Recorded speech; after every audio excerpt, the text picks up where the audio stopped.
कि असदुद्दीन ओवैसी साहब, अल्लाह ने आपके चेहरे पे नूर दिया है, आप टोपी भी लगाते हैं, शेरवानी भी पहनते हैं, फिर सीमांचल में जाके झूठ क्यों बोल रहे हैं? और तेजस्वी का वादा मैं जानता हूं कि लालू के लाल का वादा है, किसी ऐरे गहरे का वादा नहीं। माशाल्लाह, जब अच्छी फिल्म चलती रहती है तो बीच में विज्ञापन आते हैं, ऐड आते हैं, तो ये सुनाता रहेगा, जाता रहेगा, उसे आने जाने दीजिए। अस्सलाम वालेकुम। किशनगंज कई बार आना हुआ, लेकिन मेरी बदनसीबी रही कि आपके इलाके में पहली बार हाजिरी हुई है, और आज पहले से कोई प्रोग्राम नहीं था। ये डॉक्टर जावेद साहब और हमारे जो कैंडिडेट हैं इजहारुल हसन साहब, ये बड़े ताकतवर लोग हैं। इन्होंने आज जो मेरी सभाएं लगी हैं वो जोगी हाट खगड़िया, और उसके बाद मुझे सीधे पटना पहुंचना है, और वहां से चार्टर्ड प्लेन लेकर के लखनऊ पहुंच के रात में उन्नाव में प्रियंका जी का कहना था कि एक सभा है, वहां संबोधित करना है। लेकिन सुबह 10:30 बजे मेरे पास कांग्रेस के बिहार प्रभारी का फोन आया, और उन्होंने कहा, इमरान भाई, डॉक्टर जावेद साहब का हुक्म है कि हेलीकॉप्टर ऊपर से ही तो गुजरेगा, वहीं एक बार उतार दीजिए 10 मिनट के लिए, चले आइए, लोगों से मुलाकात कर लीजिए। तो कोई सभा नहीं थी, लेकिन आपकी मोहब्बत ऐसी थी और आपसे मिलने का जुनून ऐसा था कि मेरा भी दिल हुआ कि हेलीकॉप्टर उतर ही जाए तो ज्यादा अच्छा है। और इस उतरने में हमारे कैप्टन ने बड़ी बदमाशी करी, जो चला रहे थे, जो हेलीकॉप्टर उड़ा रहे हैं, उन्होंने बड़ी बदमाशी करी। वो पहले यहाँ नहीं ले आए, वो पहले बगल में कोई एक और सभा चल रही है, कुछ हैदराबादी मेहमान है, उनकी एक सभा है, वहां ले गए, वहां उतारा उन्होंने हेलीकॉप्टर।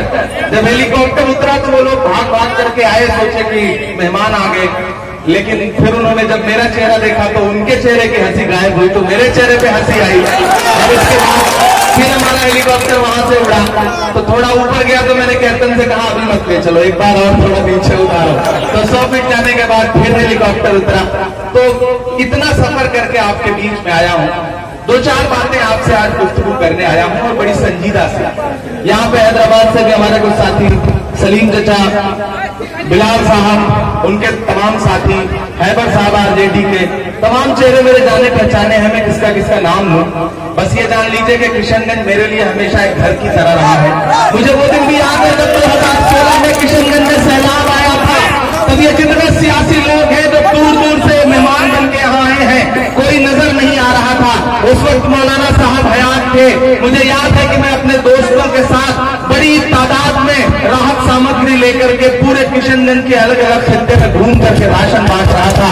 तब मेरा कोई आपसे सियासी मफाद का मामला नहीं था, बस मुझे आपसे मिलना था, मुलाकात करनी थी। ये वाला माइक बंद कर दीजिए। सरकार बनने जा रही है महागठबंधन की, तो भाजपा वाले माइक में भी बदमाशी कर रहे हैं आजकल, तो कोई नहीं, चुनावी टाइम में इस तरह की चीजें होती रहती हैं। दोस्तों, मैं पिछले 10 दिन से बिहार में हूं। गया से मैंने शुरू किया था तेजस्वी यादव के साथ चुनावी जनसभाएं, और कल तेज प्रताप यादव के लिए हसनपुर था, उसके बाद फिर कटिहार में मनिहारी, कोढ़ा, प्राणपुर होते हुए आज जो कि हाट और खगड़िया जा रहा था कि आपके बीच में उतर गया हूं। बस मैं आपसे 2 बातें कहने आ रहा हूं। पिछले कई महीनों से आप बड़ी जज्बाती तकरीरें सुन रहे होंगे, अच्छी बात है, सुन करके आप लब्बैक भी कहते हैं, आमीन भी कहते हैं। आप बड़े भोले लोग हैं, मैं आपके जज्बे को, आपके खुलूस को, आपकी मोहब्बत को सलाम भी करता हूं। लेकिन मैं 2 समझदारी भरी बातें कहने आ रहा हूं। बहुत मोहब्बत से एक बात, बहुत दिल से एक बात जान लीजिए, मान लीजिए कि बिहार में तेजस्वी यादव की सरकार बनने जा रही है, मुख्यमंत्री बनने जा रहे हैं तेजस्वी यादव। इसमें कोई दो राय नहीं है। ये बात मैं आपके जज्बात भड़काने के लिए नहीं कह रहा हूं, मैं सच्चाई बता रहा हूं। सच्चाई यही है कि सिर्फ 2 ताकतों के बीच में लड़ाई है।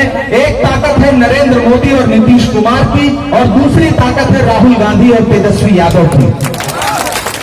इसके अलावा जो ताकतें बिहार में घूम रही हैं, जिनका हेलीकॉप्टर उड़ रहा है, दरअसल उनके हेलीकॉप्टर में तेल नरेंद्र मोदी भरवा रहे हैं, ये मैं जानता हूं, ये सच्चाई है।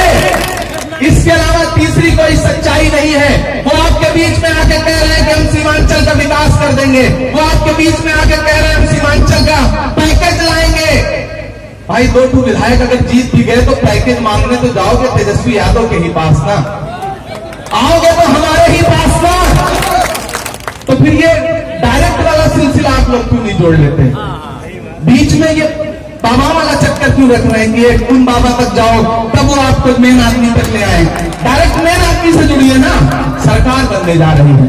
डॉक्टर जावेद साहब यहाँ बैठे हैं, गांधी परिवार उन्हें बड़ी इज्जत करता है। इजहार उनको आप विधायक बनाकर भेज दीजिए। उधर तेजस्वी यादव मुख्यमंत्री बन जाए। कल मैं तेजस्वी यादव के साथ था तो मैंने उनसे एक बात कही कि आप तेज प्रताप के लिए अपने बड़े भाई के लिए वोट मांगने आए हैं हसनपुर में। आपने यहाँ ऐलान किया कि मैं जिस दिन मुख्यमंत्री बनूंगा, मेरी कलम शपथ लेगी, अहद लेगी कि मैं मुख्यमंत्री बन रहा हूं तो सबसे पहले 10 लाख नौकरियों का ऐलान करूंगा। ये तेजस्वी यादव ने कहा। हमने कहा आपने ये भी ऐलान किया कि हसनपुर का एक स्टेडियम दूंगा। आपने ये भी ऐलान किया कि सैकड़ों करोड़ रुपए की सड़कें दूंगा। तेजस्वी जी, तो मुझे ये बताइए कि मैं कल जा रहा हूं सीमांचल। मैं मानता हूं कि पिछले 15 साल से राजद कांग्रेस गठबंधन की सरकार नहीं रही है, लेकिन अब तो सारे सर्वे भी बता रहे हैं, सभाओं में उमड़ी हुई भीड़ भी बता रही है कि महागठबंधन की सरकार बनने जा रही है। तो ये बताइए कि आप सीमांचल के लिए क्या करेंगे? मुझसे वादा करिए। तो तेजस्वी यादव ने मुझसे कहा कि इमरान भाई जाइए, आप जो वादा कर लेंगे आइएगा, मेरा दामन पकड़ के कहिएगा कि सीमांचल के लिए आपको अलग से मदद करनी पड़ेगी। और तेजस्वी का वादा मैं जानता हूं कि लालू के लाल का वादा है, किसी ऐरे गहरे का वादा नहीं। मुझे पूरा यकीन है कि वो वादा पूरा होगा। तो मैं आपसे ये अपील करने आया हूं किशनगंज वालों कि इस बार लड़ाई बहुत बड़ी है। इस बार लड़ाई सिर्फ 1-2 विधायक चुनने की नहीं है। माशाल्लाह, जब अच्छी फिल्म चलती रहती है तो बीच में विज्ञापन आते हैं, ऐड आते हैं, तो ये सब आता रहेगा, जाता रहेगा, उसे आने जाने दीजिए। डीजे भी बजेगा, ढोल तमाशे भी बजेंगे, ये सब होता रहेगा। और दरअसल उन्हें पता है कि हमने उनकी ढोल बजा रखी है, इसलिए हमारे आने तो वो 4 ढोल तो बजाएंगे। दरअसल मैं आज आपसे कुछ बहुत ज्यादा नहीं कहने आया हूं। मैं आपसे 2-4 बातें बड़े सलीके की ये कहने आया हूं मेरे भाई, कि जो आपके बीच में आए हैं, जो आपके बीच में बड़ी बड़ी बातें कर रहे हैं। जब मेरा हेलीकॉप्टर वहां पे उतरा बाय डिफॉल्ट उनकी सभा में, तो मुझे लगा अगर वो स्टेज पे मौजूद होते तो मैं हेलीकॉप्टर से बाहर निकल के उनसे पूछता कि असदुद्दीन ओवैसी साहब, अल्लाह ने आपके चेहरे पे नूर दिया है, आप टोपी भी लगाते हैं, शेरवानी भी पहनते हैं, फिर सीमांचल में जाके झूठ क्यों बोल रहे हैं? मैं उनसे पूछता कि जब वो माइक पर खड़े होकर कहते हैं कि सीमांचल वालों बताओ कि सीए और एनआरसी में मजलिस के अलावा और कौन गया, कौन दिखा तुम्हें? असदुद्दीन ओवैसी, आप पूछते हैं ना कि कांग्रेस कहां थी? आप पूछते हैं ना कि सीए एनआरसी के आंदोलन में मुसलमानों के साथ कांग्रेस कहां खड़ी थी? आइए मैं बताता हूं, मेरे सामने बैठिए, मैं बताता हूं कि मैं कहां खड़ा था, कहां खड़ा था। अरे असदुद्दीन ओवैसी, मैं आपके घर से 400 मीटर दूर कुली कुतुब शाह स्टेडियम में भी खड़ा था, जहां आपने मेरे खिलाफ मुकदमा कायम करवाया। आपकी पुलिस ने मेरे खिलाफ, जानते हैं किस बात पर मुकदमा कायम करवाया इन्होंने? क्योंकि मैंने इनके घर से 400 मीटर की दूरी पर कुली कुतुब शाह स्टेडियम में खड़े होकर के ये पूछ लिया था कि यहाँ का एक नेता पूरे हिंदुस्तान में जाके लंबी लंबी तकरीरें करता है, मैं उससे पूछना चाहता हूं कि हैदराबाद में कोई शाहीन बाग क्यों नहीं है? कोई शाहीन बाग वहां नहीं था। सिर्फ इतना मैंने पूछा था।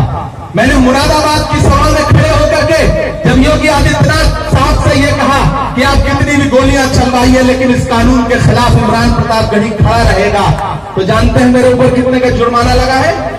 1 करोड़ 4 लाख रुपए का। असदुद्दीन ओवैसी साहब, मैं इमरान हूं, मैं कांग्रेस हूं, मैं बता रहा हूं कि मैं कहां खड़ा था। मैं खड़ा था शाहीन बाग में 90 साल की बिल्किस के साथ, मैं खड़ा था, 1 नहीं 5 बार खड़ा था।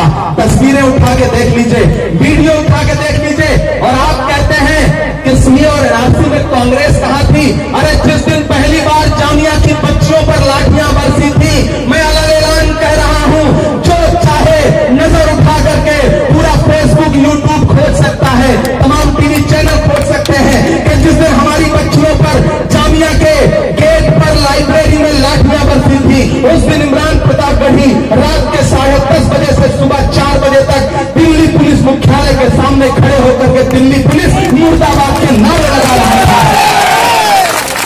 लेकिन मुझे आप कहीं नजर नहीं आए। असदुद्दीन साहब मुझे आप कहीं नजर नहीं आए।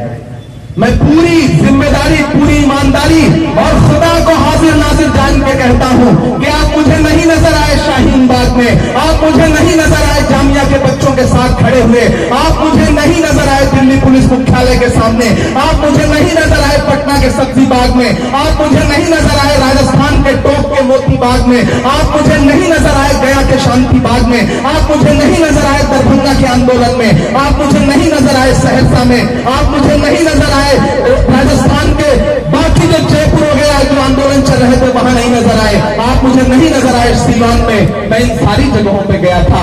मैंने एनआरसी आंदोलन के दौरान अकेले 63 सभाएं करी हैं, 6, 3, 63। अगर आप ये कहते हैं कि सीए एनआरसी में मजलिस के लोग शामिल थे इसलिए वोट दो, तो मैं आपसे 50 गुना ज्यादा शामिल था सीए एनआरसी के आंदोलन में, इसलिए मुझे वोट दो, मेरे प्रत्याशी को वोट दो। मैं आपसे दामन फैला के कह रहा हूं।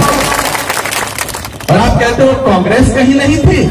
मैं उत्तर प्रदेश से आया हूं असदुद्दीन साहब, जहां आपने जाके संभल में तकरीरें करी थी लंबी लंबी कि मुसलमानों जब तुम्हारे ऊपर कोई जुल्म होगा तो असदुद्दीन हैदराबाद से दौड़ा आएगा।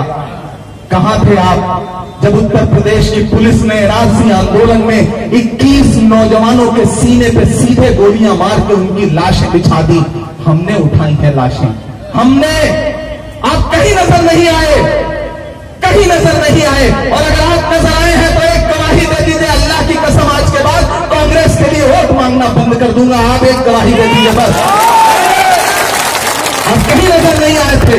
21 लाशें उठाई हैं हमने, और मैं पूरी जिम्मेदारी के साथ खुदा को गवाह करके कह रहा हूं कि हिंदुस्तान का कोई नेता उन माओं के पास नहीं पहुंचा जिनके बेटे शहीद हुए थे।